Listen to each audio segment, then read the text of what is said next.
Boa noite, pessoal.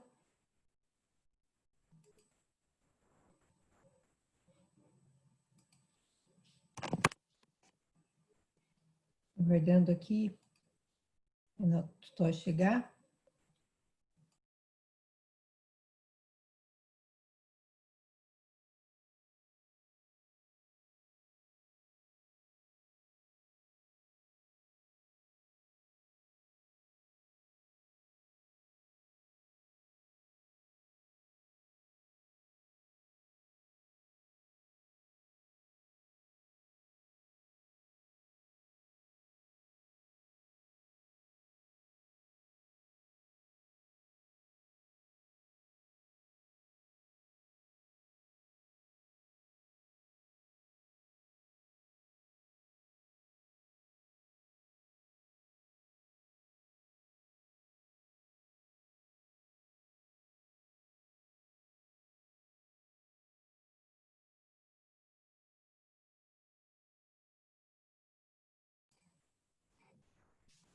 Só vou aproveitar que temos ainda alguns minutinhos até o Renato chegar.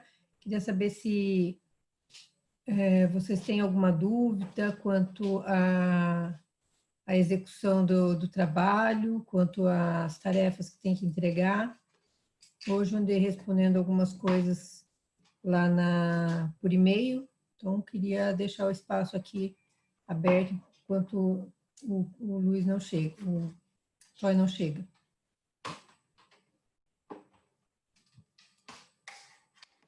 Toy chegou? Oi, André. Tudo bom? Tudo bem, de novo aqui. Então, Tá vazia a sala? Não, estamos com 32 e crescendo. 32, Tô vendo ali. 32 pessoas, logo chegaremos mais. Eu abri aqui o espaço para o pessoal, enquanto você não chegava, para ver se alguém tem alguma dúvida sobre os projetos, sobre o Canvas, sobre qualquer coisa, né? Para a gente aproveitar o tempo. Mas ninguém se manifestou ainda. Acho que o pessoal tá. Os palestrantes estão sendo muito bons, então ainda não surgiram as dúvidas. Mas vão surgir, viu, gente? Assim que vocês colocarem a mão na massa para construir o Canvas, vão surgir dúvidas. Então, eu vi que o Pedro Leite já fez algumas perguntas, então o grupo dele, muito boas perguntas, por sinal. Quiserem falar por aqui, vocês me mandam um e-mail e a gente vai tentando equacionar tudo por aí, tá bom?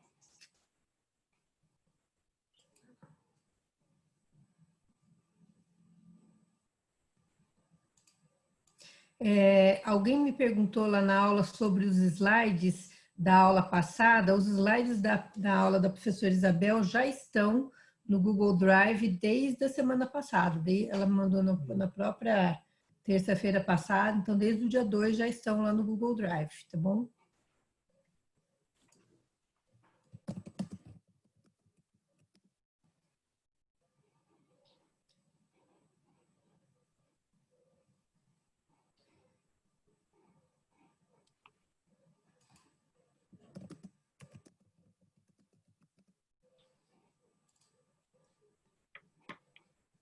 Uma outra coisa que eu queria aproveitar, Toy, só para...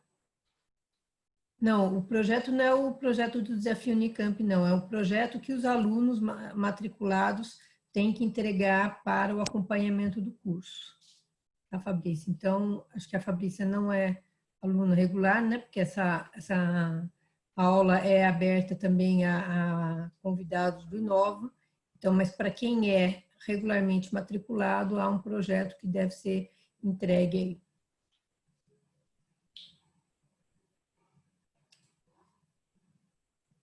Lembrando a todos que, por favor, entrem com os seus nomes completos, ou pelo menos um nome e um sobrenome, para não haver problemas para o controle de frequência que eu tenho que fazer, tá bom, gente? Toy, se você quiser começar, fica à vontade, só repetindo a dinâmica, né?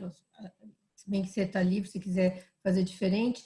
Normalmente, a gente pede para a área de chat ser utilizada para questões mais técnicas, né? Algum problema na conexão, áudio, alguma coisa, mas encaminhamentos de perguntas fazem sempre pela área do Q&A, né? Da Questions and Answers, porque isso facilita para o palestrante dar o encaminhamento para as perguntas que forem feitas. E eu vou ajudando o Toy aqui, a hora que tiver algumas perguntas. Não sei, o que você prefere, Toy? Responder no final ou durante a sua apresentação? Você quer que eu te lembre que, lá, de repente, apareceu uma questão aí? André, acho que ficar parando para responder uma a uma talvez não seja... vai acabar tomando tempo. Talvez deixar acumular até umas 5 perguntas, aí se acumular 5 a gente esvazia. Ok. Se não, espera até o final, porque aí acho que anda melhor, né? Tá legal. E aí, para a turma entender o que eu combinei com o Toy, é mais ou menos 60 minutos de apresentação, né, Toy? Isso. Não sei se vai dar isso. E depois a gente abre para... Daí é só para perguntas mesmo, tá ok? Toy, palavra é sua. Boa noite.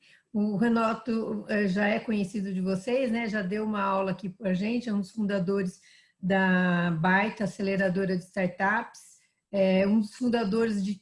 Eu diria que, desculpa falar isso, Toy, mas é um dinossauro desse sistema de inovação aqui, foi um dos fundadores, fomentadores iniciais, desde o começo lá de 2000, eu vejo o Toy trabalhando com inovação, com startups, muito antes desse movimento todo acontecer, o Toy já estava trabalhando com afinco na construção de todo um ecossistema. Eu acho que Campinas e região devem muito ao Renato Toy nessa construção e articulação de várias políticas e vários espaços para empreendedorismo e inovação aqui. Então, o dono da palavra, estão com vocês, em ótimas mãos. Obrigado, André. Na verdade, eu sou mais dinossauro ainda do que você está dizendo, porque eu fiz meu primeiro bico sozinho, assim, de empreender, né? Em 1981. Nossa! Tá vendo? Tá no sangue mesmo. Pois é. Mas, bom, gente, boa noite. Eu sou Renato Toy, sou um dos fundadores da Baita Aceleradora. E a Aceleradora é uma empresa que ajuda startups a se desenvolverem. Então, o objetivo é conseguir um crescimento mais rápido num curto espaço de tempo e também reduzir o risco no desenvolvimento da empresa. E a gente faz isso basicamente usando experiência anterior, né? E também técnicas que vêm sendo desenvolvidas. Então, a gente está sempre atualizado com as coisas novas que aparecem em termos de desenvolvimento de startups. A Baita é uma empresa que atua no modelo criado pela Y Combinator em Boston em 2000, acho que foi em 2011. E a gente, então, seleciona algumas startups para fazer um programa de 6 meses de duração. E nesses 6 meses a gente faz algumas atividades para, principalmente, desenvolver mercado e desenvolver estratégia para a startup. Então, é isso. Vamos começar.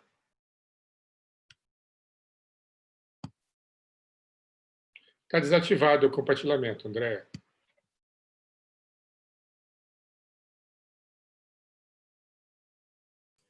Um minuto só. Espera só um pouquinho.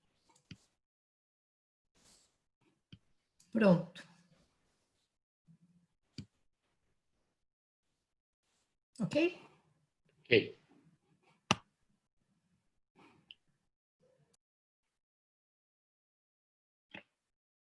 E está visível aí, André? Sim, está visível o seu slide Pitch Baita, junho 2020. Então, a ideia é falar de pitch. Bom, primeiro recado é que pitch é vida ou morte. Você pode achar exagerado, mas o modelo que eu estou trazendo aqui para vocês de pitch é um modelo feito para falar com investidores, apresentar a empresa ou o projeto para investidores. E você se sair bem no pitch pode significar que a sua empresa vai continuar, que ela vai viver. Agora, se você precisa de investimentos e você não se sai bem no pitch, pode significar que a sua empresa não vai ter como se desenvolver e vai morrer. Isso porque alguns investidores até falam que a qualidade do pitch é uma indicação da chance de sucesso da startup.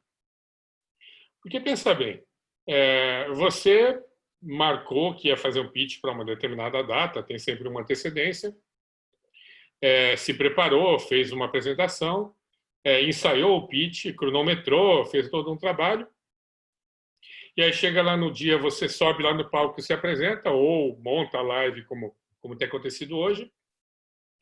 E aí, se você for mal, cara, não faz o mínimo sentido. Significa que você não desempenha bem uma coisa que só depende de você.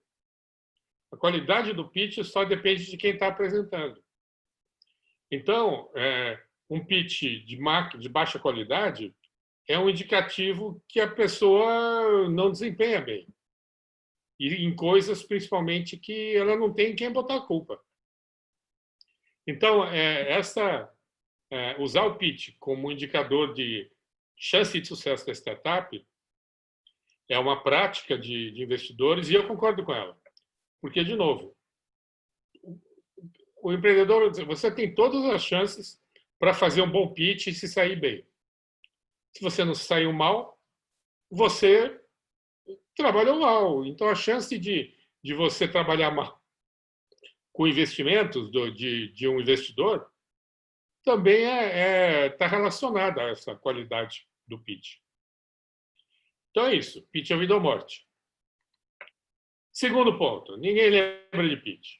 E aí, cara, assim, se você for assistir um evento que tem lá 10 pitches, a chance é que no dia seguinte você não vai lembrar de nenhum.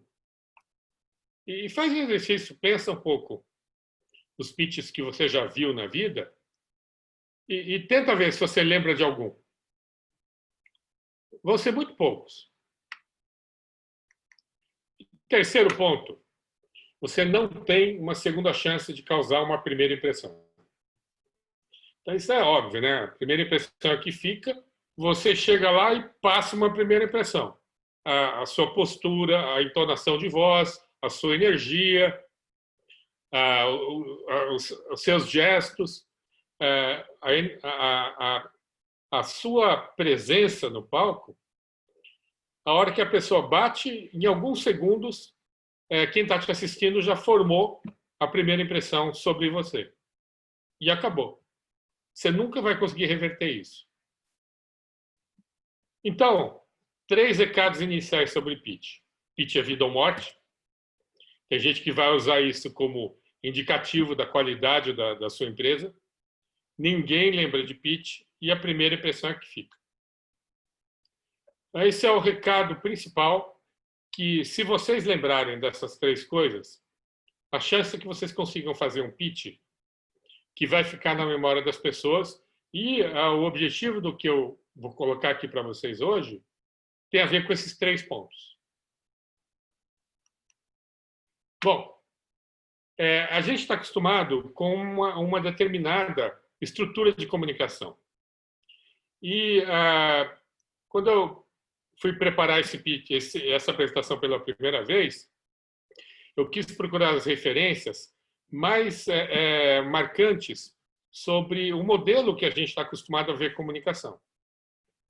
E eu acabei chegando à conclusão que essa campanha presidencial americana de 1960, que foi Kennedy versus Nixon, foi um evento marcante sobre isso. Tanto que, em 2015, o New York Times publicou uma reportagem comentando essa campanha de 1960.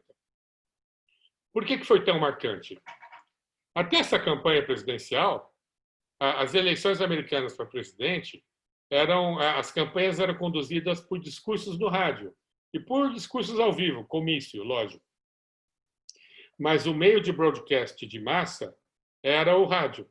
Então, o que se conta é que, quando havia um discurso para a campanha presidencial, nos Estados Unidos, se você passasse em frente às casas ou perto dos carros, você ia ouvir todo mundo escutando os discursos no rádio. Essa campanha, ela marcou a mudança. Foi a primeira eleição presidencial americana que foi decidida com base em debate ao vivo na TV. Então, é o modelo que a gente conhece. É uma transmissão ao vivo, os candidatos fazendo perguntas e se digladiando ali ao vivo, e o moderador tomando conta daquilo. O que mais tem aí? Tem um sistema de pesquisa de opinião, que no caso aqui do Brasil tem o Ibope, Datafolha, Instituto Paraná, tem os institutos de pesquisa. Então, o mecanismo que existia aí era de transmissão ao vivo, provocar audiência, atrair audiência e medir o resultado disso através dos mecanismos de pesquisa. Esse era também, foi exatamente essa mesma estrutura que se baseou a publicidade. Então, fazia comercial, ao vivo ou gravado, e depois os institutos de pesquisa mediam o impacto daquilo no público. Essa abordagem, ela, na minha opinião, ela se encerrou na campanha para a gente aqui, né? Se encerrou aqui no Brasil na campanha presidencial de 2018. Esse é o primeiro debate do primeiro turno, o único debate em que o Bolsonaro participou. Ele está sentadinho ali ao lado do mediador. E o modelo deste debate é o mesmo modelo de 1960. Debate ao vivo, um mediador, transmissão ao vivo e os candidatos fazendo perguntas uns para os outros. O que está por trás disso é uma produção. Vocês sabem que aqui tem maquiador, figurinista, tem marqueteiro, tem cabeleireiro, tem toda uma produção aí que veio daquela história, que veio da questão lá do debate de 1960. E o que consta nessa campanha de 1960, se vocês forem atrás dessa reportagem, o Kennedy conta que a eleição, que estava muito próxima, eles estavam praticamente empatados. O Kennedy diz que o que dizia, né, que o que decidiu a eleição foi o debate na TV. E o que se conta é que o Nixon passou o dia no comício, chegou lá de noite cansado, suado, né, enquanto o Kennedy passou o dia no hotel, descansando e se preparando. E o Kennedy escolheu até a cor do terno para se destacar contra o fundo cinza da TV preto e branco. E o Nixon não fez nada disso. Então, na minha opinião, ali começou a era da imagem. Só que o que aconteceu na nossa campanha aqui de 2018, né? Ela foi decidida com base no streaming, nas redes sociais, nas tias do Zap, nas coisas que todo mundo sabe, e esse bate-boca todo do que aconteceu nessa campanha. E deu no que deu a campanha. Foi uma coisa diferente do que as pesquisas indicavam. Mas qual é a diferença aqui? Primeiro, que a plataforma não foi broadcast de rádio ou TV. Foram as redes sociais fazendo lives e fazendo streamings. Além disso, não tinha produção nenhuma. O cara estava lá na sala de jantar da casa dele, com essa produção tosca aí, o roteiro não existia, e pronto, mostrou até a curativa da bolsa de colostomia ali dele. Então, é uma mudança radical em relação a isso. Então, no meu entendimento, o arco de história de 1960 a 2018 foi inaugurada uma nova era de comunicação. E é disso que a gente está falando aqui, da questão de comunicação. O que nós temos hoje? Isso aqui é uma foto de um saguão de aeroporto. Então, as pessoas que estão ali, está todo mundo no celular. Que é o que acontece hoje em dia. Você vai num terminal de ônibus, você vai numa praça, para todo lado você vê as pessoas debruçadas em cima do celular. Mas nesse caso aqui, se você olhar lá no fundo da foto, tem um painel retroiluminado, um backlit. E para quem conhece publicidade, sabe que para fazer um painel como esse, uma empresa decidiu fazer uma campanha de fazer uma promoção de um produto, um lançamento de um produto, escolheu uma agência de publicidade, a agência fez a criação da campanha, fez um plano de mídia para comprar painéis como esses, provavelmente no Brasil todo, fez a criação da arte, fez a redação do texto, produziu o backlit, contratou o espaço, foi lá e colocou. E qual é a chance de alguém olhar esse painel e, no momento posterior, quando for comprar esse produto, que eu nem sei o que é, qual é a chance da pessoa lembrar dessa marca? Lembrar desse painel? A chance é nula.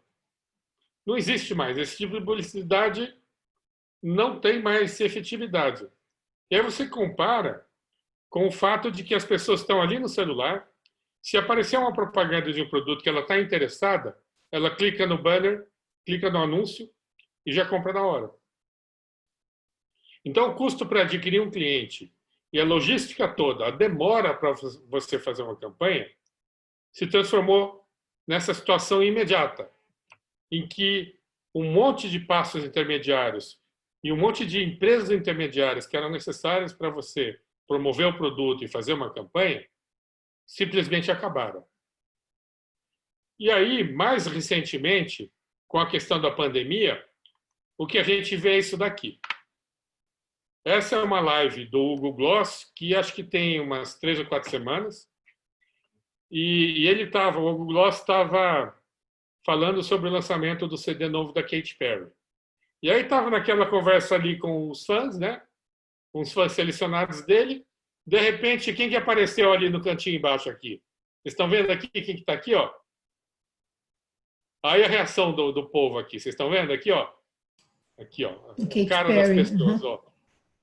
Aqui, ó. Essa menina aqui até escondeu a cara. A Katy Perry entrou na live e bateu papo com os fãs dela que estavam na live. Gente, assim, isso aqui está na nossa cara, né? A gente está vivendo as lives agora. Mas a possibilidade do ídolo entrar e conversar com os fãs ao vivo desse jeito, a gente está vivendo uma realidade nova de comunicação. Então, essa introdução é para dizer para vocês que pitch sempre foi uma coisa complicada de fazer, sempre foi uma chance enorme de você passar um recado ruim, transmitir uma imagem ruim ou uma imagem boa da sua startup. E nós estamos vivendo uma sucessão de novidades em termos de comunicação, que assim, essa tendência das lives tem esse período da pandemia aí, 60 a 90 dias. E já tem um congestionamento de lives, né? A gente não dá conta de assistir live mais. Então, essa é a realidade nova. Deixa eu fazer uma paradinha aqui. André, tem alguma pergunta? Alguém que fez algum comentário? Por enquanto, ainda não tem nenhuma pergunta, não. Eu só está fazendo comentários com você. Uma menina que falou que tinha 1 aninho só quando você começou a empreender, outra estava querendo participar da live da Katy Perry, mas pergunta mesmo não tem. Bom, eu não fico chocado mais com a idade, porque uma vez eu fui no casamento de um funcionário meu e o pai dele era mais novo que eu. Então, eu sou dinossauro mesmo e assumo. Mas deve ter outras lives assim de outros artistas. O negócio é ficar de olho. De repente, você dá sorte que nem o pessoal aqui do Google Gloss deu. Bom, seguindo adiante. Bom, eu vou... só 45 segundos esse vídeo. Então, eu não vou explicar muito. Depois eu passo de novo e a gente conversa sobre ele. Mas eu gostaria de gastar um tempinho nisso para a gente falar sobre comunicação de hoje.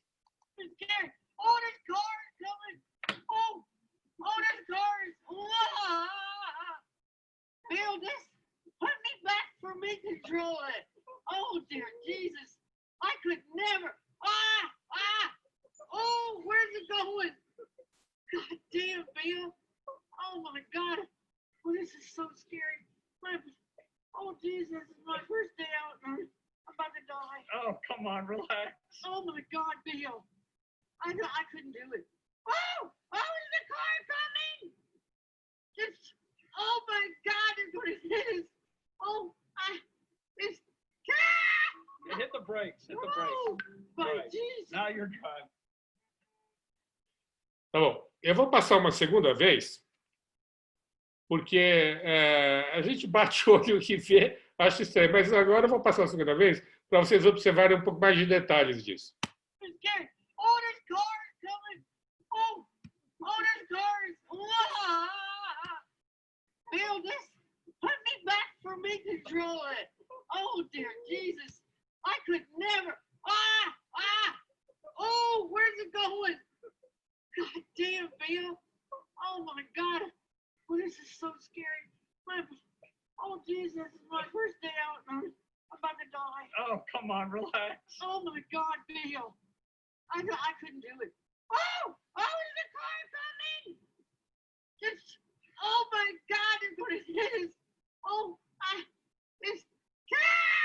Hit the brakes, hit the brakes. My right. Jesus. Now you're driving.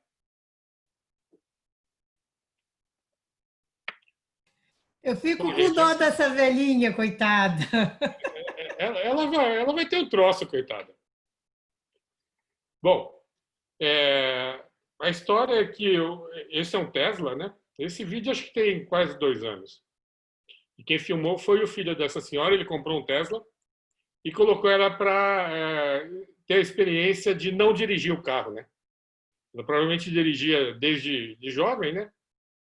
E aí teve essa experiência aí de não dirigir o carro e se assustar com o tráfego dos carros vindo ao contrário e ficar perdida, né, com essa situação de ela não estar controlando o carro. Mas essa é uma história. E a gente pode simplesmente contar ela em cima das coisas que a gente vê. Mas por trás dessa história tem uma coisa muito mais interessante, que é a questão de inovação. O que acontece? Tem um trabalho do Christensen e do Geoffrey Moore que diz o seguinte, que quando você lança um produto novo, você tem um grupo inicial de consumidores que compra logo em seguida, que são pessoas que compram novidades. Esses são 2,5% do total de pessoas do mercado. Eles são os inovadores. Na sequência dos inovadores, tem um grupo de 13,5% que são os early adopters, que são os caras que compram rapidamente, mas, por exemplo, esses são os caras que não dormem na porta da loja da Apple. Os inovadores são os caras que entram na fila da loja da Apple na véspera, né? Para esperar a porta abrir para o cara comprar lá seu primeiro, aí lá passar no caixa, comprar e levar o telefone novo para casa. Esse é o grupo de 2,5%. O grupo de 13,5% são os caras que compram 1, 2 dias depois, 3 dias depois, uma semana depois. Então, esses 2,5% mais 13,5%, ou seja, 16% do mercado, eles compram antes de todo mundo. E aí o que acontece é que os outros 84% do mercado, eles podem levar até alguns anos para começar a comprar. E o que está acontecendo aqui? Essa senhora, claramente, ela não está nos 16%. Ela está lá no final do grupo dos 84%. E o que tem de mais intenso nessa história? Se ela tivesse aí um problema cardíaco ou um aneurisma, essa mulher ia morrer. É por causa disso. O que eu quero dizer para vocês? Que se você vai lidar com inovação, você pode até estar prejudicando o consumidor se você tentar vender para ele um produto para o qual ele não está preparado. Então, o que acontece nessa história que eu estou querendo contar, que está por trás deste vídeo? Ele demonstra de uma maneira assim gritante, né, dramática, a importância de você entender o ciclo de inovação de tecnologia. Então, esse fato, esse vídeo ele serve para contar uma outra história, a história da inovação, a história da introdução de novas tecnologias. E esse é o ponto. A gente não pode contar uma história simplesmente pelo que é visível, porque senão você não está transmitindo nada conceitual. A história tem que ter alguma coisa por trás que faz a gente perceber as coisas dentro da nossa cabeça. Então, isso é para chamar a atenção de vocês que tudo que eu falei até agora, ele tem que estar sustentado por alguma coisa que você vai transmitir na sua história, na sua narrativa, mas que a pessoa vai desenvolver dentro da cabeça dela. E aí, para isso, você tem que organizar o seu pitch para narrar essa história de maneira que a pessoa embarque, ela siga o fluxo de história que você está propondo para ela. Então, a ideia de narrar uma história, de estruturar o seu pitch como uma narrativa e que você conduza a pessoa para ela concluir alguma coisa dentro da cabeça dela, é o grande X da questão. Na base disso, obviamente, você tem coisas que estruturam o seu pitch. E é isso que eu vou entrar daqui para frente.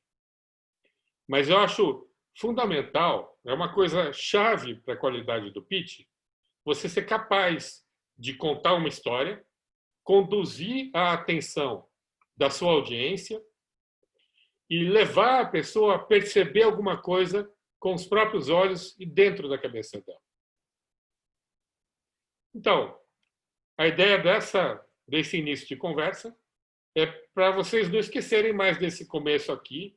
Quem sabe vocês vão lembrar, daqui a 2 anos, vão lembrar desse meu pitch aqui. E eu estou usando aqui o truquezinho dessa senhorinha aí que quase teve um treco. Então vamos em frente, que agora eu vou falar do pitch em si. Bom. Toy, você não quer aproveitar para responder uma questão agora, dessa primeira parte? Vamos lá.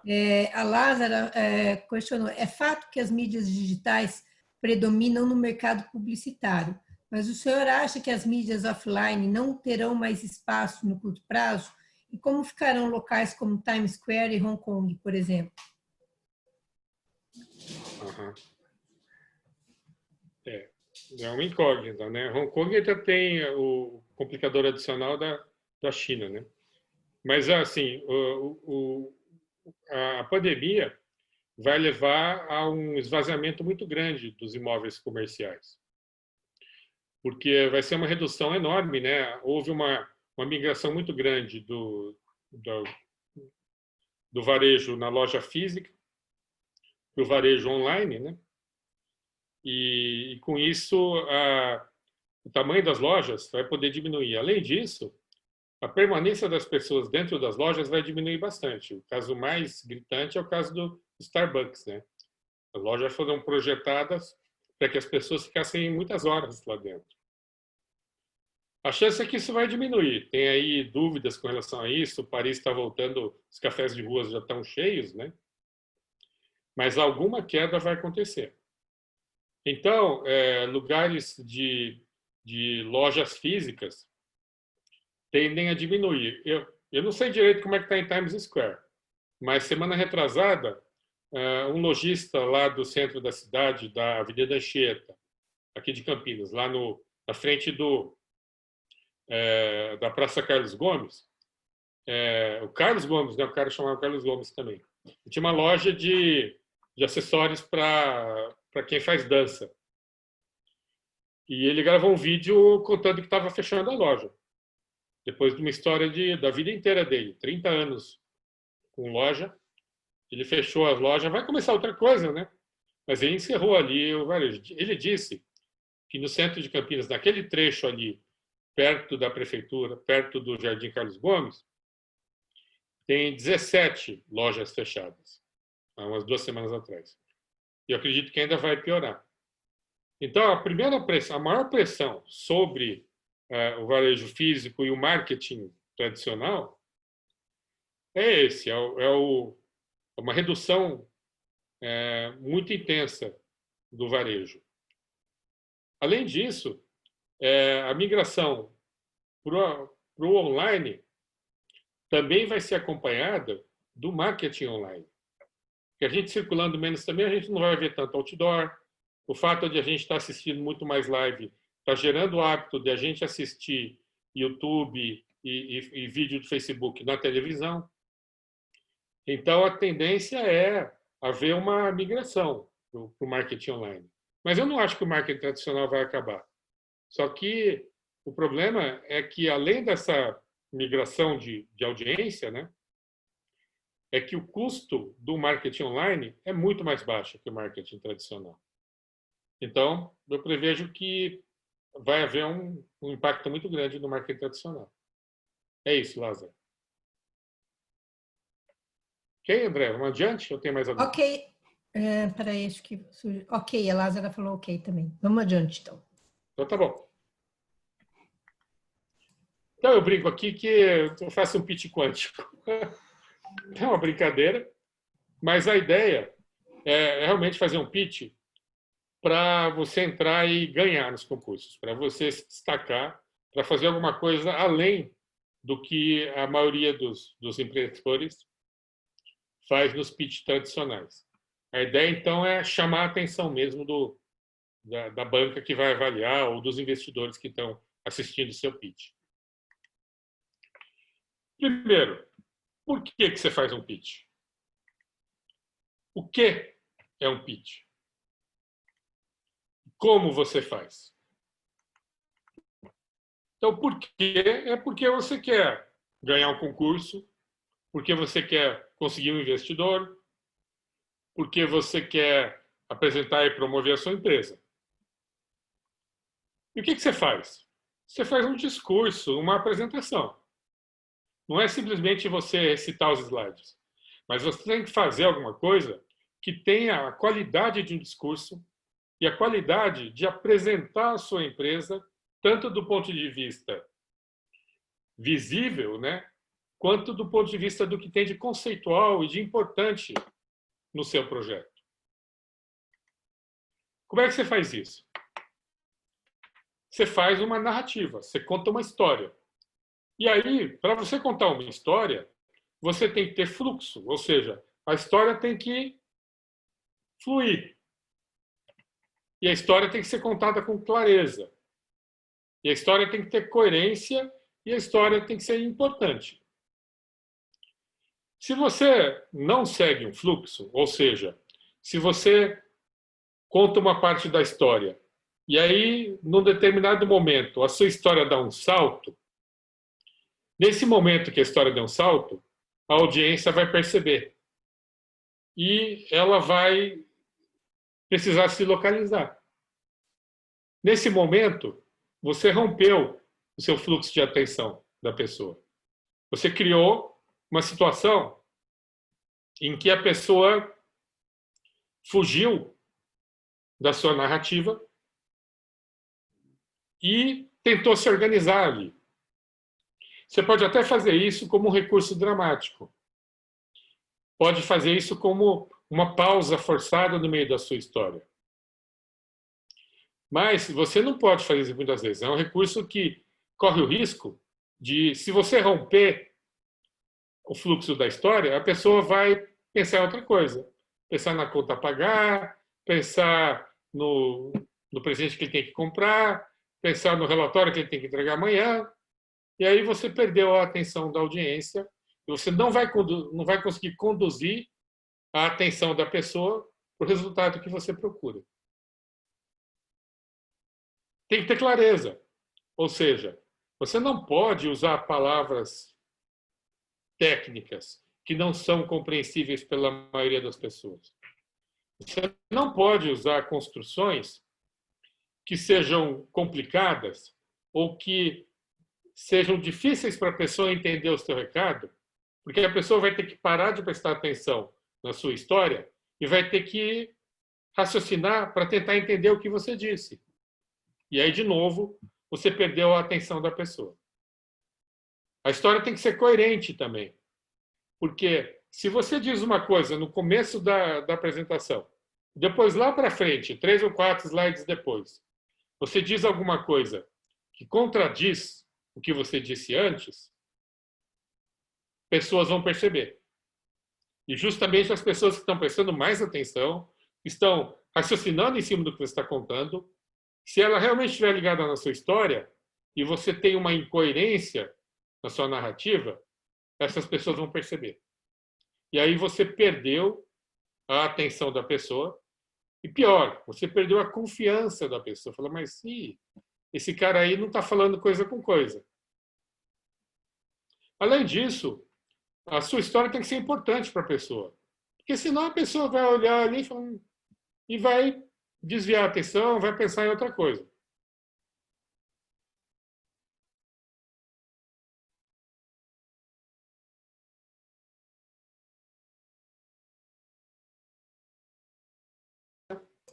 Oi, Tome Renato. alguma atitude.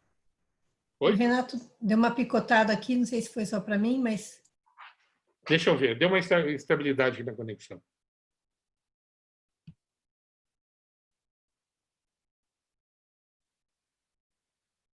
Voltou, André? Voltou sim. Mas agora você tirou do modo de apresentação, né? Tirei.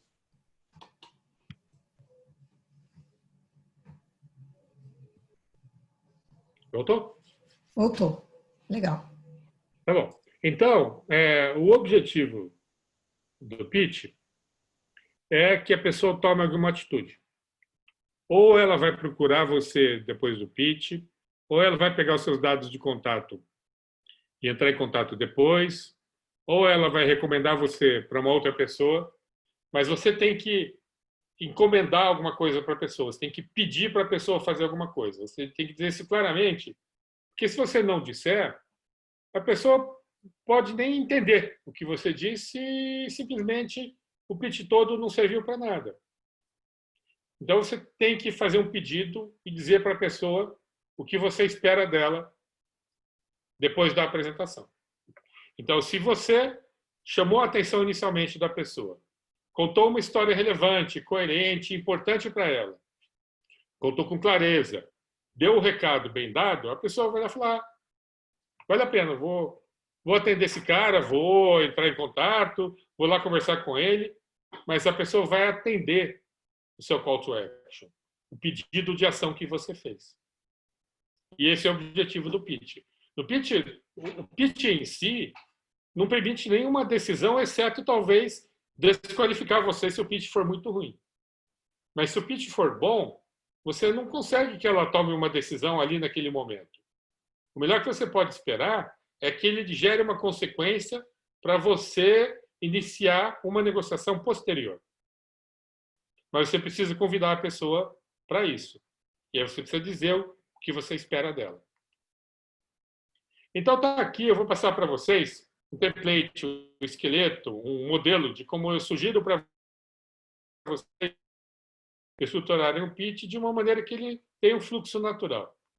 Bom, eu sugiro começar com uma primeira impressão. Na sequência, você identifica qual é a sua oferta, para qual público, quais são as tarefas que o cliente está realizando relacionadas ao assunto que você está tratando, quais são os ganhos e as dores que o cliente tem com relação a essa tarefa.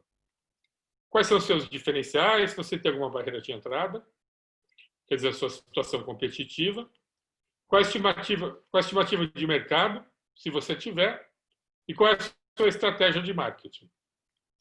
Depois, você faz uma estimativa de investimentos e um modelo de investimentos que você está propondo para os possíveis investidores. Você descreve a sua equipe e você coloca o call to action. Então, você deu o recado, uma historinha bem montada, você conduz a atenção para a pessoa e aí você terminou o recado e você diz, olha, estou à disposição para quem tiver interesse, vem conversar comigo depois aqui da apresentação. Eu vou estar no stand da minha empresa. Então, é uma sequência coerente e que conduz a pessoa para tomar a decisão que interessa para você e interessa para ela também. E aí você termina colocando seus dados de contato para a pessoa poder entrar em contato com você. Ok? Tem alguma pergunta nesse momento, André? Tem só da Arilda. A narrativa tem que ser persuasiva? Tem. Você quer, no final das contas, é uma manipulação, vamos chamar assim. Como se fosse, por exemplo, uma história que você vê no cinema. Porque o filme do cinema, ele está manipulando a nossa atenção, a nossa percepção, para a gente embarcar naquela história. E ele tem a intenção de causar dentro da gente os sentimentos que ele quer transmitir. Então, o que a gente quer fazer é justamente conduzir a pessoa no sentido dessa narrativa. Quem respondi? Acredito que sim. E acho que era só essa. Pode continuar. Então, tá bom. Bom, lembretes sobre o pitch. Chegar chegando. A primeira impressão é que fica. Então, se você subir ao palco e causar uma impressão, você já tem você já praticamente criou a sua chance de ser lembrado depois do pitch e se destacar dos outros que apresentar. Segundo, conte uma história. Você tem que falar, ter uma narrativa que não é simplesmente ficar colocando slides lá e recitando os slides. O slide existe e os pontos que estão no slide existem para você pontuar a sua história. Mas se você ficar colocando slides e lendo ele, as pessoas vão falar, mas por que precisa do cara ali? Bota o slide, eu leio, pego o slide, levo para casa e vou ler tudo isso. Não precisa desse cara. Então, a atenção tem que estar em você. Você que está contando uma história e você que é importante. A apresentação, os slides, são apenas material de apoio para você contar a história.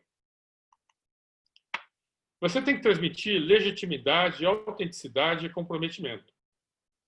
Cara, assim, você vai fazer uma apresentação sobre pitch, como eu estou fazendo aqui, você tem que ter um mínimo de experiência. Não adianta você deixar transparecer ou passar um currículo ali de quem começou a fazer pitch ontem, né?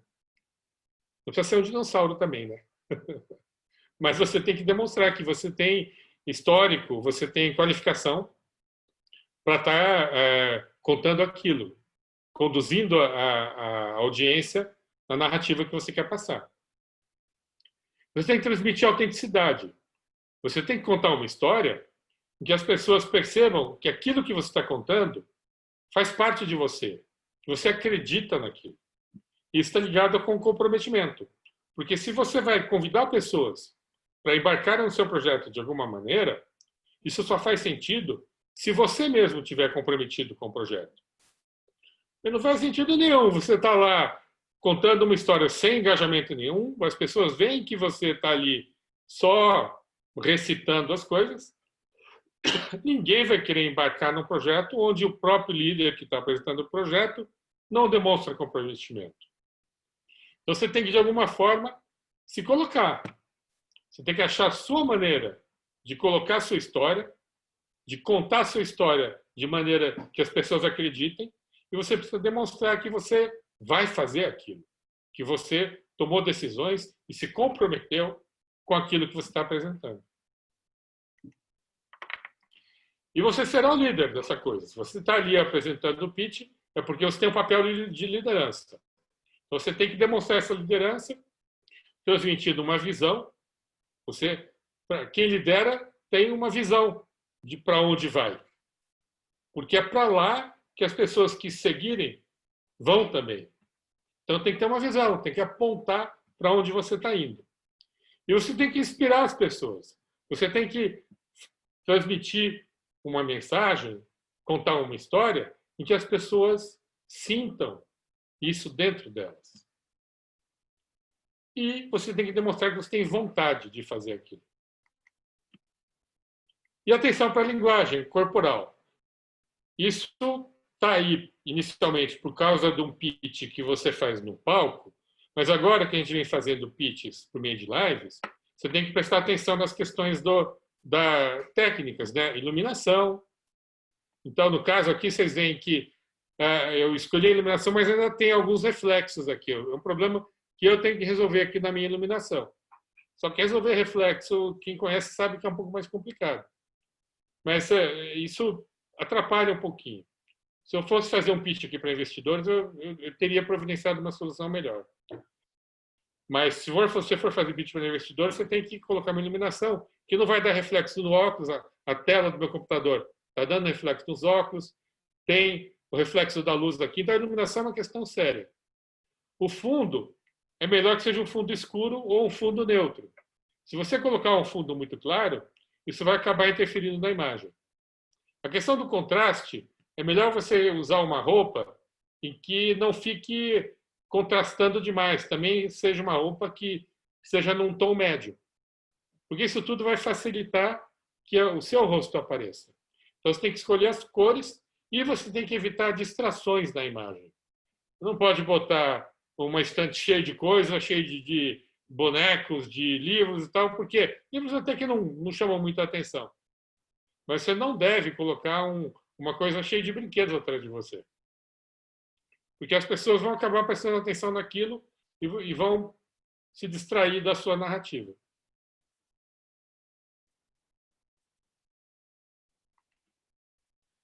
Bom, o primeiro slide, você começa com uma saudação, diz o seu nome e já dá o impacto.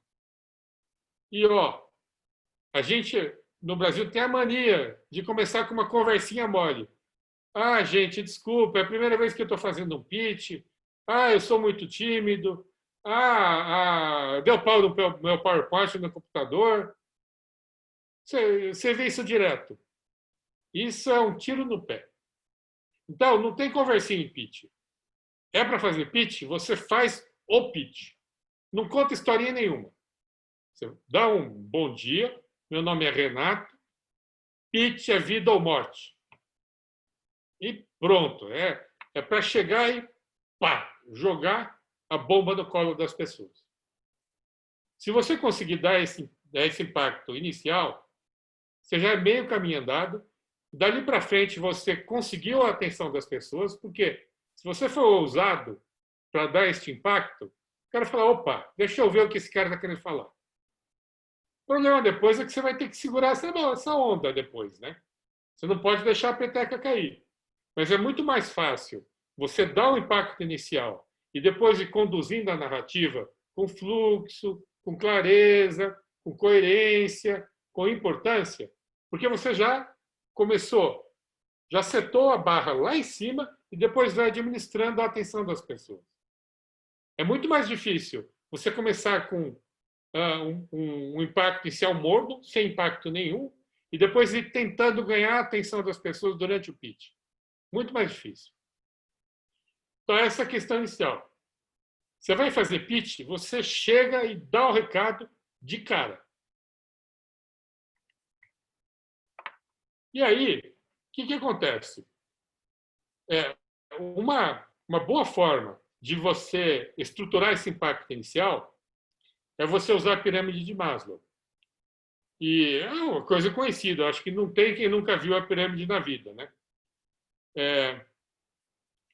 Tem um erro que as pessoas cometem na forma como elas explicam a pirâmide. E, assim, 99% das pessoas que eu conheço aprenderam que se a pessoa tem necessidades fisiológicas ainda não atendidas, não adianta você se preocupar com os níveis superiores da pirâmide de Maslow. E a pirâmide de Maslow, o livro do Maslow, que é de 1957, ele fala de motivações humanas. Por que as pessoas fazem as coisas? Então, para você dar impacto, você tem que acessar a motivação das pessoas. E não adianta você querer acessar só a questão da fisiologia. Falou, está com fome? Está com fome é bom, chama a atenção. Mas, se você parar para pensar, existem muito poucas ofertas de produtos e serviços que lidam com a autoestima da pessoa e com as realizações pessoais. Então, se você conseguir dar um impacto em realizações pessoais, falar dos sonhos das pessoas, das aspirações das pessoas, mas falar de uma maneira que seja realmente impactante, a chance é que você vai conseguir dar o seu recado e você vai conseguir que a pessoa responda da forma como você espera ao seu call to action. Então, a pirâmide de Maslow e a motivação das pessoas é uma excelente forma de você organizar, de você refletir, de você escolher o impacto inicial que você vai passar na sua apresentação. E aí, como eu falei, se você conseguir acessar alguma coisa dentro da pessoa, você já ganhou a pessoa para o resto do pitch. E se você estruturar direito, você vai conseguir o resultado que você espera. Ok? Algum ponto apareceu aqui, André, ou não? Acho que não, né? Por enquanto, não. Tá bom. Bom, então, oferta, né? Na sequência, depois que você deu o impacto na pessoa, falou, pô, e aí? O que esse cara veio fazer aí? O que esse palhaço veio aqui dar esse susto na gente? Você conta o que você vai fazer. Você diz qual que é a sua oferta. Eu estou aqui para oferecer o melhor curso de realização pessoal, de criatividade e de comunicação que existe. Se você comprar o meu curso, você vai ter o resultado garantido na sua comunicação. Então, você dá o tranco na pessoa e diz, e eu tenho isso para você. E, na sequência, você explica qual é o público-alvo do seu curso. Porque a pessoa vai falar, pô, legal, entendi, mas será que isso é para mim? Então, você descreve o seu público de maneira que a pessoa se enxergue. Vocês estão entendendo esse fluxo? Você dá um tranco na pessoa, explica por que você está dando o tranco, mostra que o tranco é para ela mesma, que ela é um cliente potencial daquilo que você está oferecendo, e, na sequência, você descreve Jobs, Pains e Gains. O que são Jobs, Pains e Gains? Esse é um trabalho feito pelo Christensen. E Jobs são as tarefas que o seu cliente quer realizar. Então, quando você, por exemplo, pensa num carro, num automóvel, o que a pessoa quer? Ela quer se mover de um ponto A para um ponto B. Então, a tarefa dela é uma tarefa de mobilidade. Para essa tarefa, ela pode escolher ir andando, pode escolher ir de bicicleta, pode escolher ir de ônibus, pode escolher ir de táxi, pode pegar um Uber ou pode ter um carro próprio. A tarefa da pessoa é se deslocar, chegar no local de destino, com segurança, na hora certa, sem se cansar, sem se sujar, sem ser assaltado. Então, é o que são esses pontos que você considera como Jobs, Pains e Gains. Uma tarefa pode ser, então, me movimentar. Quais são os problemas? Eu posso sofrer um acidente. Eu posso suar sem ar-condicionado. O ônibus pode atrasar. E ganho. Cara, deu tudo certo. Consegui sair na hora certa prevista, o ônibus estava lá no ponto na hora certinha. Só no Japão, né? Aqui no Brasil, nem pensar. E cheguei na hora. Então, o que acontece? Jobs, Pains e Gains, tarefas do cliente, dores do cliente, ganhos do cliente, são coisas que se referem ao cliente. Então, se o cliente já se enxergou, já viu que o produto que você está oferecendo é para ele, aí você descreve para que ele usa aquele produto, em que situação ele usa, qual o resultado que ele vai ter, quais são as dificuldades que o seu produto vai ajudar a resolver e quais são os ganhos que ele vai obter usando o seu produto. Na sequência, você mostra e justifica por que você é um bom fornecedor para ele. Você mostra que diferenciais seu produto tem em relação à concorrência. E se você tiver uma Unique Selling Proposition, que é uma oferta que é única, que só você tem, que é quase que uma vantagem injusta. E se você tiver também alguma barreira de entrada, uma propriedade intelectual, se você tem alguma coisa dentro da sua empresa que ninguém mais tem, se você é um cara muito especializado. Então, você está aqui se qualificando e se destacando entre as outras opções de mobilidade, por exemplo, que ele tem, e mostrando que você é melhor que a concorrência direta. E por que que ele tem que comprar de você e não de outro. E aí, na sequência, uma vez que isso esteja explicadinho, para quem é investidor, fala, tá bom, interessante, entendi qual é a importância do produto, entendi o público, entendi a oferta, entendi os diferenciais, mas qual é o tamanho da oportunidade? Aí você começa aí explicando aí uma estimativa de mercado, que basicamente são 3 camadas de mercado. O mercado mais externo, né, o que engloba mais coisas, é o que se chama de TAM, mercado total disponível. Então, o foco é o tamanho total do mercado. Então, por exemplo, se você é um fabricante de LEDs, né, nesse caso, o mercado total disponível é o mercado total de LEDs de todo tipo de LED. O SAM, que é o Serviceable Available Market, são os produtos que usam a sua própria tecnologia ou serviço. Ou seja, se você está falando de LEDs de cores vivas, qual é o segmento que isso representa dentro do total de mercado de LEDs?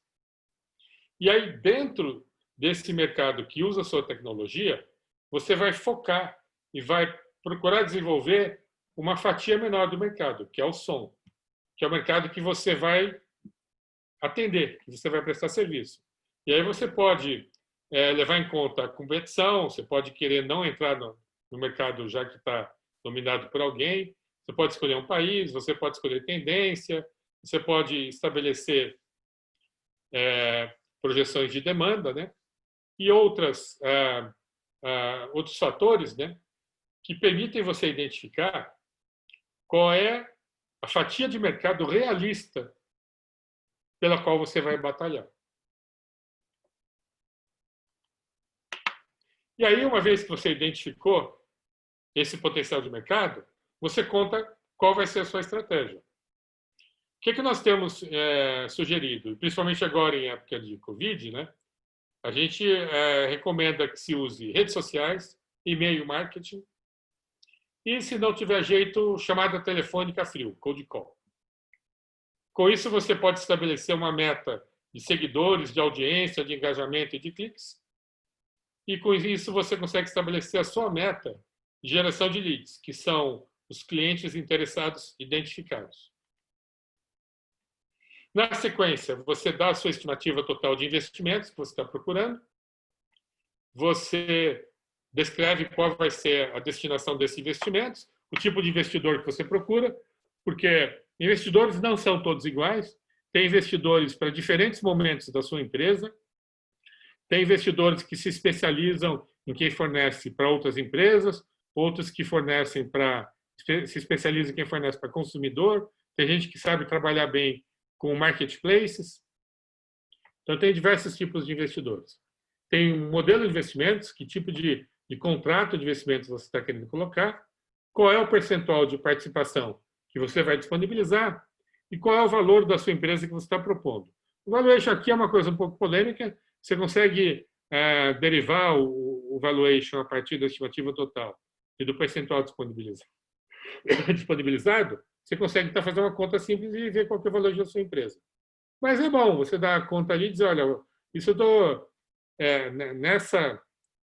nesse pedido de investimentos, eu estou estimando que minha empresa vale 2 milhões de reais. Aqui você deu o recado completo do ponto de vista de investimentos, pelo menos para esse momento. O investidor que estiver te assistindo vai olhar e bater o olho e falar, bom, esse tamanho de investimento casa comigo ou não casa, esse tipo de investidor que esse cara está procurando serve para mim ou não. Então, aqui é um recado claro para o investidor olhar e se enxergar ou não.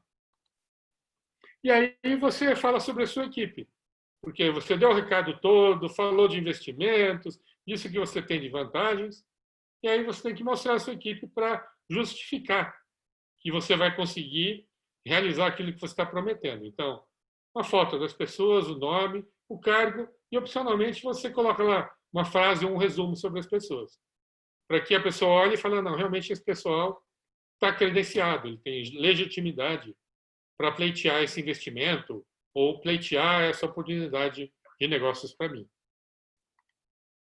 E aí você põe call to action. Você diz, olha, estou à disposição. ou me procurem na internet. Você dá o recado e diz para a pessoa o que você está esperando. O motivo de você ter contado toda essa história, de você ter dado aquele chacoalhão inicial no público-alvo, de você contar tudo isso, e aí você tem que dizer, e eu estou esperando que você entre em contato comigo. E aí você termina com agradecimento e os dados de contato. E aí, só para complementar para vocês, essa inserção que eu fiz agora, nesses últimos dias, né, é a questão da live online. Então, tem que testar a plataforma. Vocês viram que eu coloquei um vídeo ali no meio da minha apresentação, a gente testou o vídeo antes. Você tem que tomar cuidado com o fundo, com a iluminação, com a cor de roupa, com o enquadramento, e você tem que ter a capacidade, a oportunidade de fazer gestos. A gente é brasileiro, quase que nem italiano, né? Então, faz parte da nossa comunicação. E é isso. Esse é o meu pitch quântico. 8 horas e 1 minuto. Nossa, é isso que eu chamo de pontualidade. Olha, temos já uma pergunta aqui, pessoal, vamos escrevendo aí suas outras perguntas aí no Q&A, preferência. A Lucy começa perguntando, essas questões não são muito mais emocionais, subjetivas do que técnicas ou de conhecimento? Você está vendendo convencimento emocional ou negócio/serviço? Lucy, né? Lucy, isso, Lucy Drucker. Lucy, excelente pergunta, tá? E assim, a minha experiência aí de trabalho é que você se surpreende com a quantidade de decisões emocionais que as pessoas tomam. E eu já participei de negociação de compra de empresas onde as pessoas discutiram na base da gritaria mesmo. Então, as questões emocionais é meio que ilusório a gente acreditar que a gente não toma decisão emocional. Vou te dar um exemplo mais bobo, né? Mais concreto. Quando eu comecei na minha carreira de informática, o principal fornecedor de computadores era a IBM. E tinha um ditado que circulava entre os profissionais de informática que falava assim, ninguém perde emprego recomendando equipamento da IBM. Bom, isso é objetivo? Isso é um critério técnico? Não. O que a pessoa está fazendo, ela está protegendo o emprego dela. É um critério puramente emocional. Então, sim, eu estou transmitindo uma abordagem emocional de pitch. Primeiro porque a parte emocional faz parte das decisões das pessoas. Não que seja o principal, mas elas fazem parte das decisões. Então, eu acho errado você fazer um pitch puramente técnico, porque senão você não vai se destacar e você não vai acessar a parte de decisão emocional que as pessoas tomam.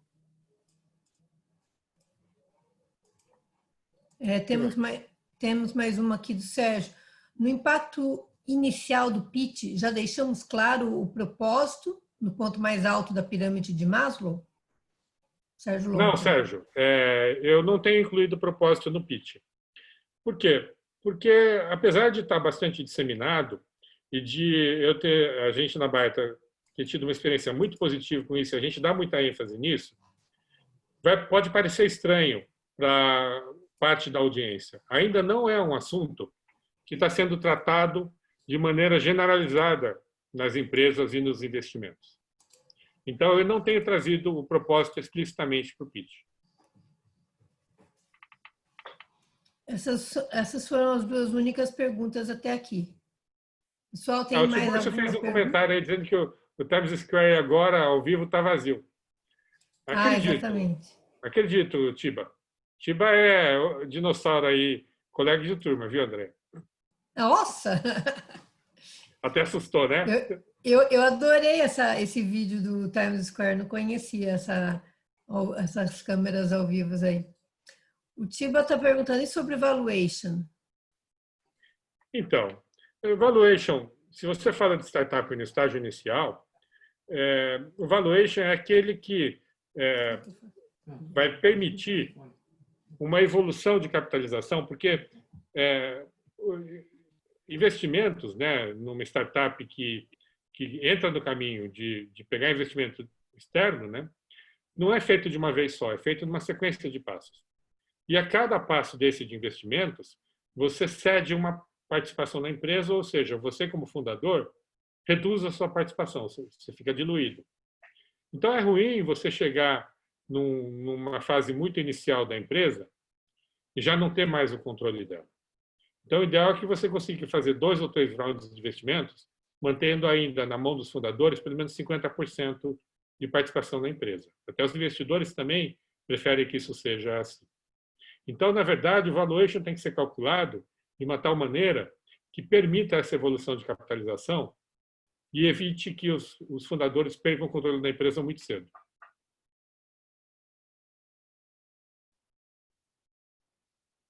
Aqui, iniciamos a realizar o pitch e colocamos a equipe em primeiro, logo após a frase de impacto inicial. Na minha opinião, isso quebra o fluxo.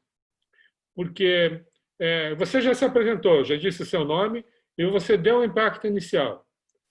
O que tem que vir depois do impacto é o que sustenta esse impacto. E o que sustenta ele não é a equipe. A equipe vai vir depois que você explicar toda a sequência que eu coloquei. Na verdade, essa sequência de apresentação ela não foi planejada assim. Ela foi evoluindo depois de muitos cursos e muitos treinamentos que eu dei, de maneira a que se minimizasse a quantidade de dúvidas que a banca ou que o público tem com relação aos pitches. Então, qual a experiência minha? Essa sequência de apresentação é a que gera menos perguntas no final do pitch e, portanto, a chance é maior que a pessoa atenda ao seu call to action.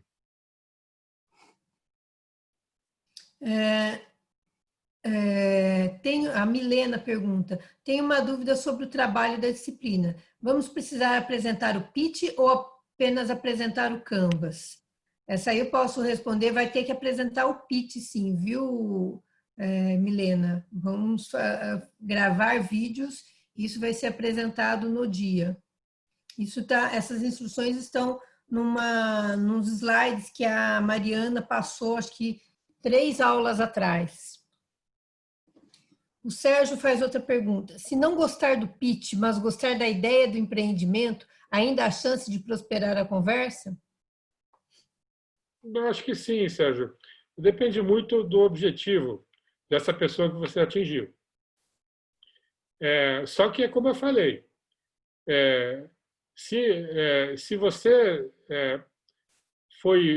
teve um desempenho ruim na comunicação da sua ideia, e como eu disse, só depende de você a qualidade da apresentação. Você vai passar uma impressão ruim para quem está te assistindo. Então, ela vai ficar ali dividida entre o interesse na ideia que você passou, só que isso foi sustentado de maneira ruim no pitch. Então, a pessoa vai ficar pensando, será que a ideia é tão boa assim para eu ir lá conversar com um cara que se apresenta tão mal? Para um cara que teve toda a chance de se preparar, podia fazer uma apresentação perfeita, só dependia dele, e mesmo assim ele fez uma apresentação ruim. Então, você está reduzindo as chances de você conseguir engatar uma conversa depois do pitch. Alguma pergunta mais, pessoal? Aqui. O Sérgio, exemplo do Zoom teve dificuldades? Não entendi, Sérgio. A Márcia perguntou, usar storytelling é válido num pitch? Então, eu considero que o pitch é uma história, é uma narrativa. E eu acho que ele tem que ser estruturado conforme uma história. Por isso, assim, eu coloquei...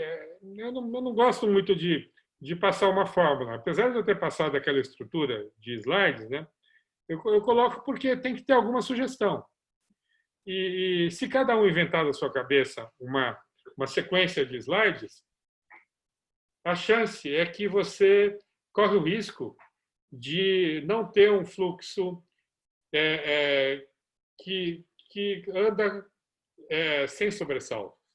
Você provavelmente vai ter interrupções no meio do fluxo e você vai perder a eficiência na comunicação. Ok. Então, eu acho que a minha proposta é que o pitch seja um storytelling, seja uma história que você conta, mas é uma história de negócios. Veja, essa é uma questão importante.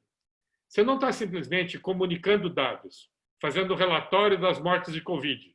Não é isso.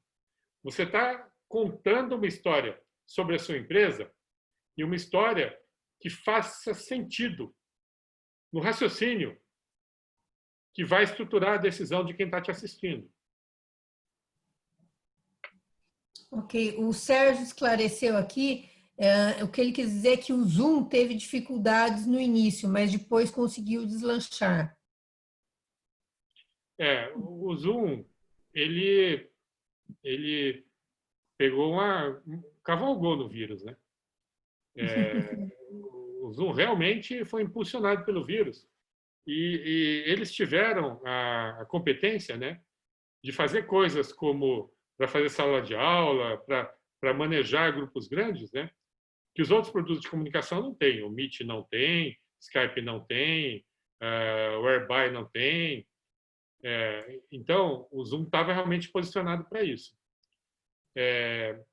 Eles tiveram alguns problemas, porque acho que o cara era ex-funcionário do Skype, teve um rolo no início. Então, eu não conheço detalhes mesmo da história do Zoom, mas eu sei nesses últimos dias que o uso do Zoom e a quantidade de conversão para serviço pago foi muito alta. A gente mesmo na Baita passou a assinar o Zoom. A gente sabe de muitas outras empresas que fizeram a mesma coisa. A própria Inova, né? A Inova também, né, está usando. Exatamente. O Eduardo Neger está perguntando: boa noite, parabéns pela iniciativa do webinar. Gostaria de saber sua opinião sobre quando novos projetos em uma empresa estabelecida podem ser tratados como spin-off para uma nova empresa nascente. Como abordar isso no pitch? Obrigado pela audiência. Temos aí um empreendedor premiado pela Inova, né? Eduardo Neger é de empresa filha da Unicamp, né, Agente Telecom, e ele foi premiado aí no evento, acho que foi ano passado, né, da Inova. Eduardo, eu considero que uma startup que começa dentro de outra empresa é sempre um spin-off. E para o bem e para o mal, tá? Qual é o lado positivo? Lógico que você já começa dentro de uma empresa estruturada e pode fazer uso de diversos recursos dessa empresa.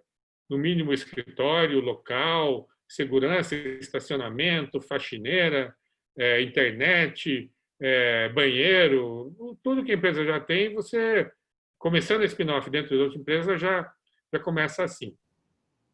Só que o problema é que a maioria dos investidores ele está acostumado a lidar com uma empresa independente, que não tem conexão com uma outra empresa.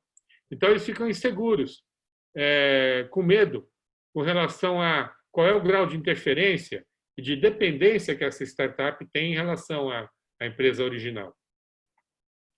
Então, é isso, Eduardo. No meu entendimento, uma empresa que começa dentro da outra é sempre um spin-off. Ok. O Pedro, é necessário apresentar... Ah, não, antes a Vanessa. Vanessa, meia aula. Tem um grupo de empreendedorismo feminino. Será que você topa fazer uma live com as meninas sobre pitch? Top, sim. Me acha aí nas redes, Renato Toy, e a gente combina, Vanessa. Tá tranquilo. O Pedro Leite, é necessário apresentar o custo para colocar em prática o nosso modelo de negócios? Não sabemos ainda como quantificar esses investimentos. Entendi, Pedro. A maioria dos assuntos numa startup, você tem que ir numa abordagem de evolução em espiral. A maioria das coisas você não consegue resolver e apresentar com precisão logo de cara. Então, a abordagem é você vai e coloca a melhor estimativa possível. E à medida em que você vai evoluindo, você vai refinando e aprimorando essa sua estimativa.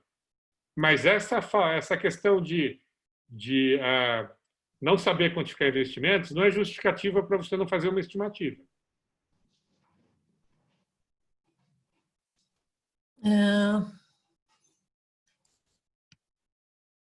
Tem pergunta lá no bate-papo, André, peraí, que a gente sempre prioriza aqui o Q&A, deixa eu ver se o bate-papo tem alguma coisa. A do Eduardo Nege já tem. A Regiane, pensando em elevador pitch, como será a postura agora pós-pandemia? Não vai ser em elevador, né? Que é a Regiane. Mas, ainda assim, cabem oportunidades, porque o elevator pitch você usa em uma situação em que você não tem alguns minutos, você só tem alguns poucos segundos para conversar com uma pessoa. E às vezes isso acontece. O caso mais interessante que apareceu foi de um cara que invadiu a live do governador do Rio e vendeu toicinho. Vocês souberam dessa, não? O cara abriu o bate-papo lá, que tinha uma live do governador, e lá no meio fez a propaganda dele e engatou a conversa ali. Vendeu 30 quilos de toicinho, né, invadindo a live do cara. Eu não estou sugerindo para vocês fazerem isso, né? Mas estou dizendo o seguinte, que existem oportunidades, né, em que não estava previsto para alguma pessoa ouvir pitch, ouvir um pitch de 5 ou de 7 minutos. Então, a chance que você tem é de você ter um elevator pitch de 15 segundos, 30 segundos. E você aproveitar a oportunidade para tentar ganhar a atenção da pessoa. Então, o elevator pitch não é mais para elevador, mas é para uma situação onde você tem alguns segundos, menos de um minuto, para tentar atrair e ganhar a atenção da pessoa. Ok, agora o André Nogueira Bosa. Alguma dica para pitches realizados por ONGs para a captação de recursos? Agora, em época de pandemia, muitos estão sofrendo com falta de verba ou as chances de captação diminuíram. André, eu nunca usei pitch para isto. Eu acho que a organização e o modelo que eu montei para pitch não seria adequado para esse tipo de coisa. Eu não sei essa resposta, André. Não é. Eu tenho trabalhado com investimento de impacto, com ações solidárias, mas eu não tenho experiência de captar recursos maiores para isso. A gente está fazendo algumas experiências agora, né, de tentar ajudar as ONGs, porque realmente, se as empresas estão sofrendo, as ONGs estão sofrendo muito mais. Então, tem ONGs por aí de 27, 30 anos já de existência, que já impactaram a vida de milhares de pessoas e que estão em risco agora. Então, realmente, elas estão precisando, e eu concordo com a sua preocupação, André. Mas eu, infelizmente, eu não tenho resposta para você. É uma coisa que é um problema em aberto, infelizmente. Deixa eu dar um pitaco aí, Renato, porque tem um pouco de experiência nisso. Normalmente, talvez tenha que fazer uma diferenciação entre captação de recursos para uma organização social comum ou uma captação de recursos para uma empresa com impacto social, né? Aí talvez se semelhe um pouco mais do pitch. Mas para uma organização social normal, que não seja um negócio social, aí é muito complicado usar esse modelo, até porque eu não conheço, pelo menos, empresas ou apoiadores que façam um tipo de pitch day, porque me parece muito quase como selvagem, como colocar várias ONGs super sedentas, super carentes, super precisando de recursos para competir entre si num recurso. Fazer um evento como esse é quase como ir ao Coliseu ver os leões se degladiando ali. Eu acho que seria deplorável até. Mas isso é para ONGs, para organizações, para empresas de impacto social, aí é uma outra questão. Eu só estou querendo deixar bem circunscrito aí às ONGs, a experiência que eu tenho aí disso. Eu tenho um comentário adicional que é o seguinte. O pitch, o modelo de investimentos, esse modelo de fazer apresentações, as competições como sangrentas, né, que a Andrea está descrevendo aí, são modelos realmente para empresas comerciais, né? Quando você fala de ONGs e investimentos solidários, empreendimentos solidários, né, você não tem um formato tão bem definido aí. Então, minha opinião para o André, acho que a melhor sugestão que eu posso dar é olhar qual é o modelo de avaliação que esses financiadores fazem. E a gente está falando de Fundação Gates, está falando de Rockefeller, está falando de Omidyar. Tem aí alguns financiadores grandes, né, que investem em projetos de solidariedade. Cada um deles tem o seu critério de avaliação e, até onde eu sei, mudam bastante entre si. Então, minha sugestão é olhar qual financiador que você vai procurar e estudar a fundo o critério de avaliação.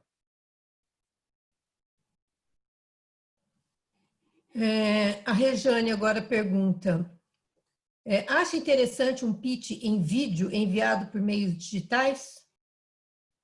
Uma gravação, Jane, se for essa a regra do jogo, é o que você tem que fazer. Tem muitos processos de seleção, inclusive a Baita tem um processo que pede vídeo, né? E a qualidade do vídeo gravado, não só a questão da qualidade técnica, mas a capacidade de a pessoa se preparar, gravar um pitch que dá um bom recado, que tem um certo cuidado na produção, é um indicativo da qualidade de execução da startup. Um vídeo gravado de qualquer jeito já indica que a empresa tem problemas de execução. Então, eu acho interessante, sim, o uso de vídeo gravado. Agora, vai depender se quem recebe também tem um processo para assistir e avaliar o vídeo.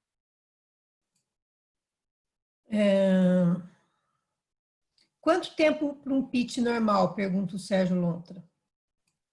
Na Baita, a gente trabalha normalmente com 7 minutos. E eu já vi qualquer coisa entre 5 e 10 minutos. Nos pitches online, está havendo uma tendência para ir para 5 minutos. E eu acho bom porque é mais difícil manter a atenção das pessoas nos vídeos online. Com certeza. Bom, por enquanto, alguma questão a mais, pessoal? Uns segundinhos. 83 minutos, André. Oi? 83 minutos.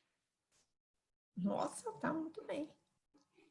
Gente, aproveitem agora. Quem quer falar sobre... Quem já pensou em pitch? Dos grupos aqui presentes, o Sérgio pergunta de referências bibliográficas. Rejane, elevator pitch sem palavras.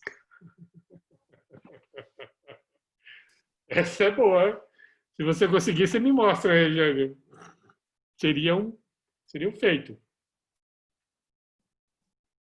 Sérgio, não tem referências, assim, livros, não. Eu tenho esse deck aqui que eu vou passar para a André e depois eu distribuo. Não tenho. Na verdade, eu nunca pesquisei muito, então não tenho. Eu fui desenvolvendo, catando daqui, catando de lá e montei essa estrutura.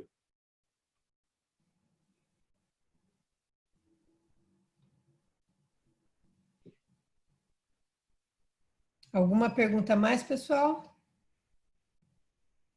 Olha, a Geis fala aqui que já estão iniciando o pitch para o desafio Unicamp. Esse é um dos grupos que também está participando do desafio Unicamp, né? Então, já está fazendo as duas coisas ao mesmo tempo. A Regiane fala mímica, tipo, eu sou top. Mas assim, mímica é um substituto para as palavras. Aí, queria fazer sem palavras mesmo.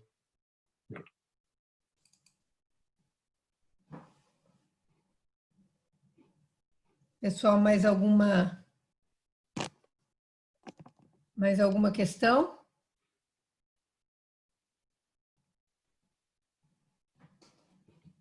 Lembrando que a aula que vem a gente vai ter aula com o Bernardo Lustosa sobre como fazer sua empresa crescer.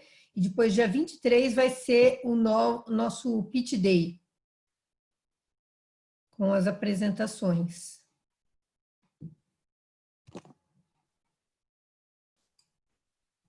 Tem mais uma questão aqui. Esclarecendo, a apresentação final dos trabalhos, apresentaremos o pitch e o Canvas. Olha, gente, vou até checar isso aqui.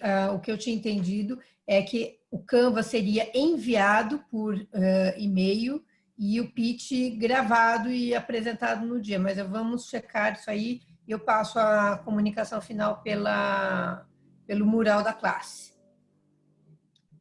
E daí, no caso, a apresentação seria gravada. Sou arquiteta criativa com projetos rápidos e funcionais. Obrigadas pela atenção. 5 segundos, olha só. Eu levei o pitch da Regiane. Eu levei o pitch da Regiane. É. Mas e aí, Regiane, qual foi o seu call to action? O que você pede? Falta isso.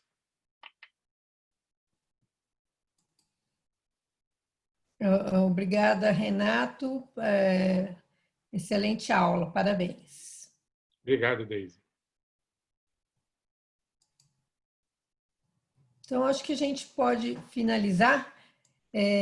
Eu vou, então, gente, esclarecer com a Mariana, para não dar fora aqui. E hoje, não, provavelmente amanhã, vocês vão estar vai ter no mural qual é o formato final, se precisa ser os dois ou apenas um, e se for o pitch, vai ser gravado ou online, ok?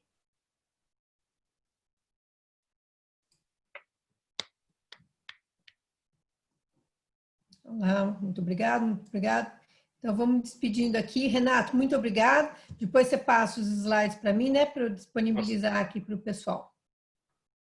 André, obrigado a todos pela audiência. Boa noite. Boa noite, tchau, tchau.